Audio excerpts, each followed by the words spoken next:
program paradigm hierarchy. When we say this paradigm hierarchy, it refers to the organization and relationship that exists between different programming paradigms. This relationship is mainly based on characteristics and capabilities. Now, when you go for this, you have these paradigms vary from each other. They are built upon or differ from each other. So what does that is? They have similarities, they have differences. Okay, now on what basis they relate and what basis they differ are in terms of abstraction, data handling, control flow and programming concepts. Okay, now when you go for these approaches, this approach or style of programming dictates how the code is structured, organized and executed. Each and every paradigm that we come across has unique set of concepts, principles and rules to be followed. When it is followed, we'll get the desired result. So, different program paradigms will have different concepts, different principles, different rules. That means that it has diverse approaches to solve the problem.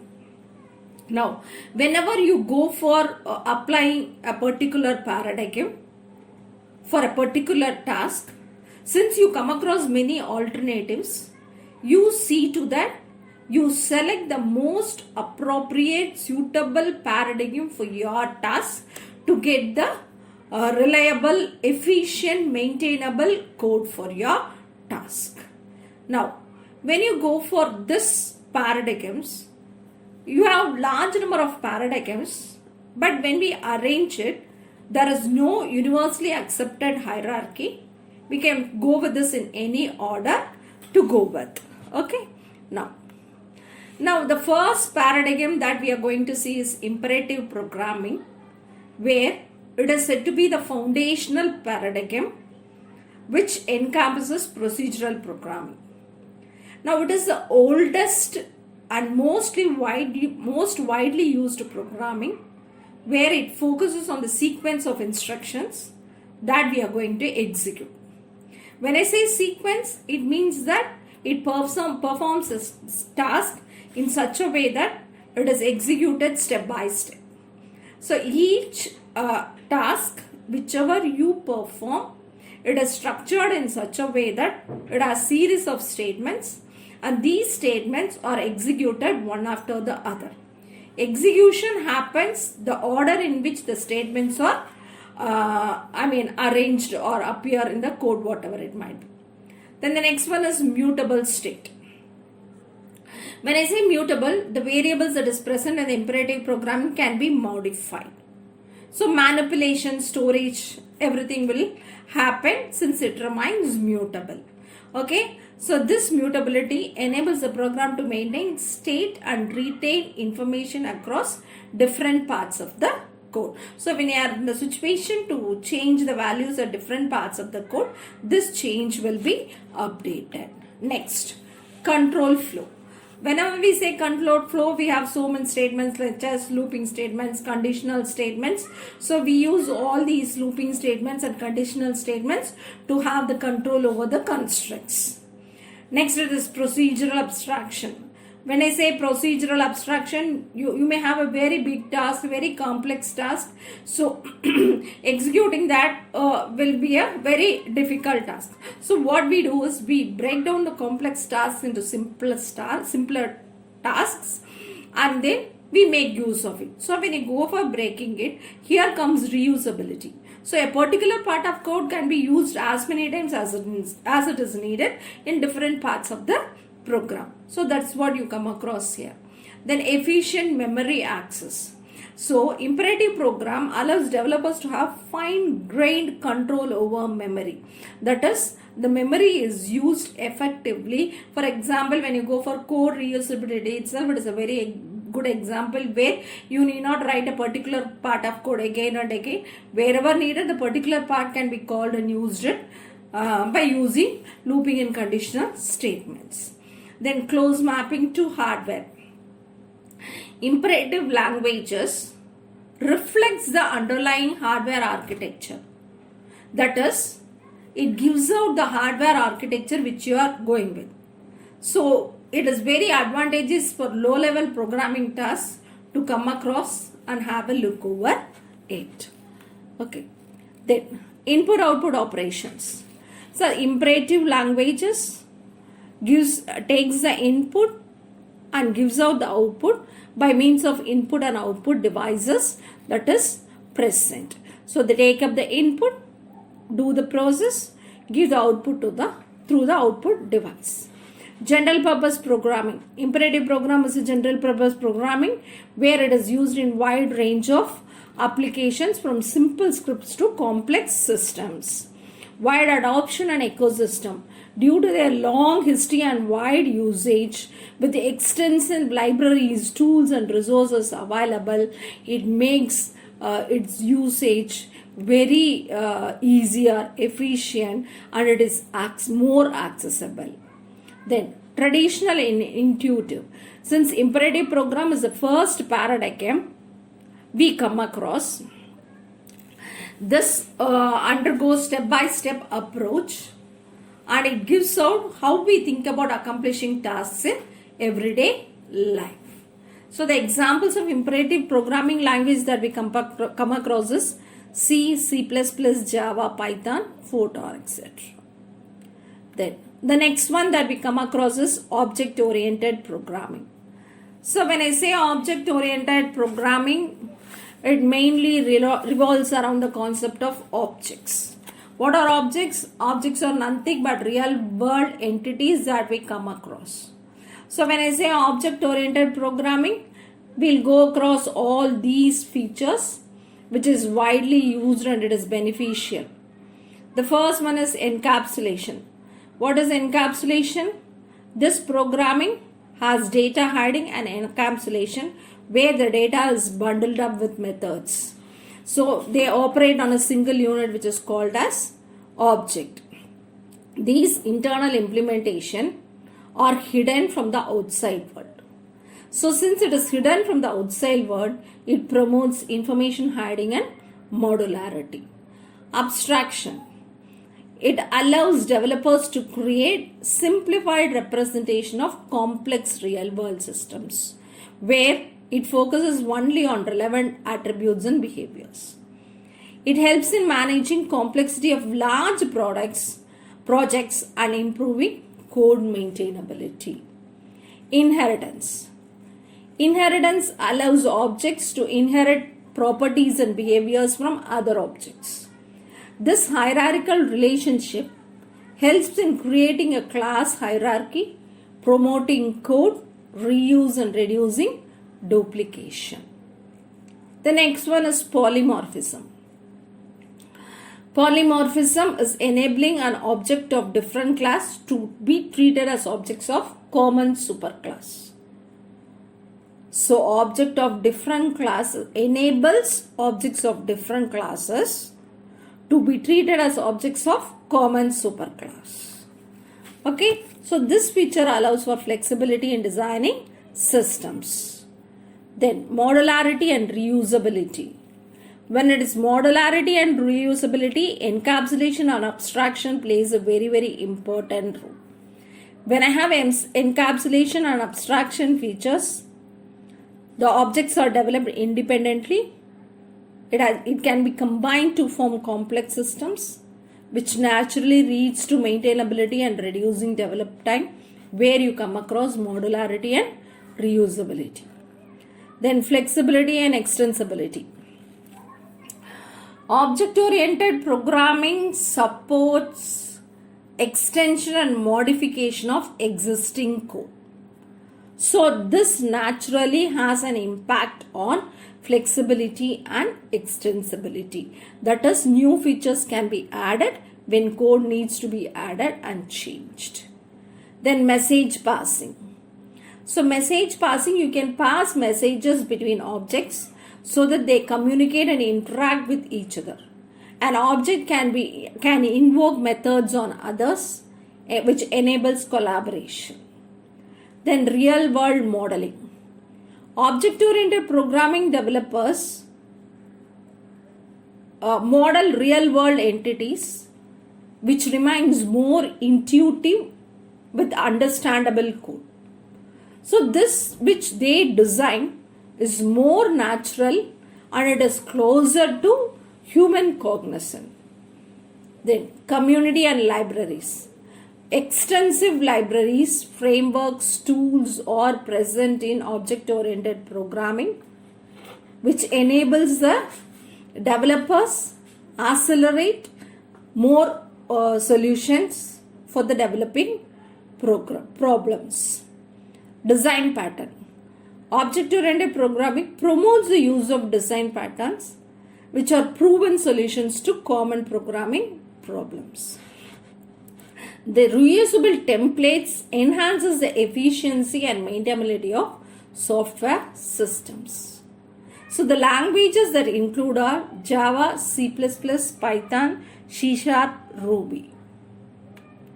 Then we have a picture for object-oriented programming where you have object-oriented concepts, encapsulation, abstraction, object, inheritance, polymorphism and class.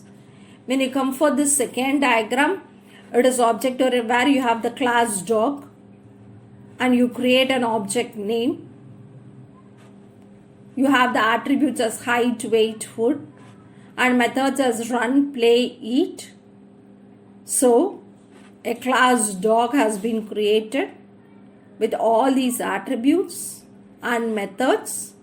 For this class, an object can be created accessing all these attributes and methods. It is a simple example to represent the object-oriented programming. Then the next one, it is functional programming.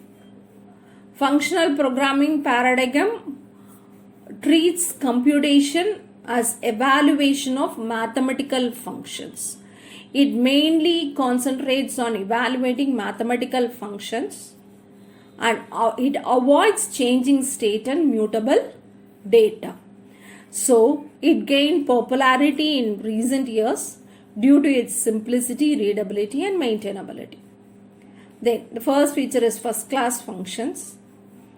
This function programming is treated as first class citizens, meaning they can be assigned to variables, passed as arguments to other functions and returned as values from functions. This allows for higher order functions. It is more flexible. Immutability. Immutable. Functional programming promotes the use of immutable data structures where once a value is assigned, it cannot be modified. This leads to more predictable and reliable code. So even at accidental situations, the value cannot be changed. Next it is higher order functions. Higher order functions are functions that take up functions as arguments or return them. They enable concise and expressive code, making it easier to express complex operations. Then, lazy evaluation. When your expressions are not evaluated until they are needed,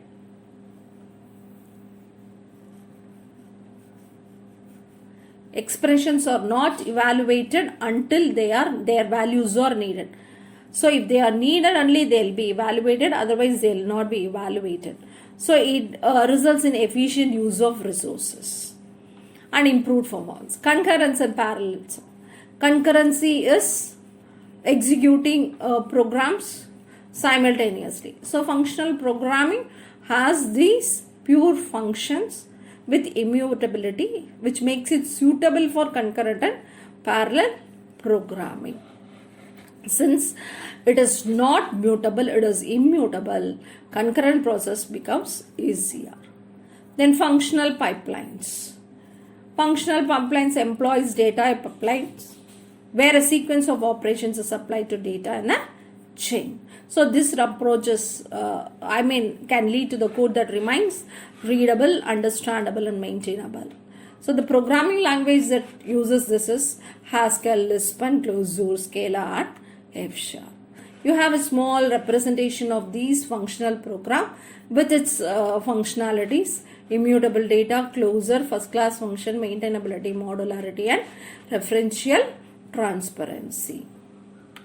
The next method that we are going to see is concurrent programming. When I come for this concurrent programming, it focuses on writing code in such a way that multiple tasks or processes are executing simultaneously in parallel. So it is particularly useful for taking advantage of multi-core processors where it is executed simultaneously. Concurrency control. Concurrent programming allows developers to coordinate and control the execution of multiple tasks to prevent race condition and ensure correct and predictable behavior. So whenever I say concurrency, all these techniques come across where you have locks, semaphores, and automatic operations to manage the resources safely. The next one is parallelism. Enables parallel execution of tasks where different parts of the program can be executed simultaneously. So here there is improved performance with faster execution. Thread management. Thread is a lightweight unit and it is a lightweight unit of execution within a process. When I say threads, you come across synchronization, creation, synchronization, and termination to achieve concurrency and parallelism. Task scheduling. Concurrent programming involves scheduling tasks to execute at specific times based on certain conditions. This ensures efficient utilization of resources and prevents resource contention. Then asynchronous programming. Concurrency allows developers to perform tasks asynchronously where the programmer doesn't have to wait for a task to complete before moving to the next one. That is, no program need to wait for the task to complete for moving to the next one. Asynchronous program is essential for tasks such as input-output operations, event handling, and non-blocking operations. Thread safety. Concurrent programming requires careful consideration of thread safety to avoid data races. Proper synchronization should be employed to ensure that shared data is accessed in a safe manner. Deadlock avoidance. Deadlock occurs when two or more threads are waiting for a resource that are held by other threads, which stands still. No execution, nothing will happen. So concurrent programming addresses the issues like deadlock detection and avoidance. Message passing. In concurrent systems, communication between tasks plays a very important role where you come across message passing.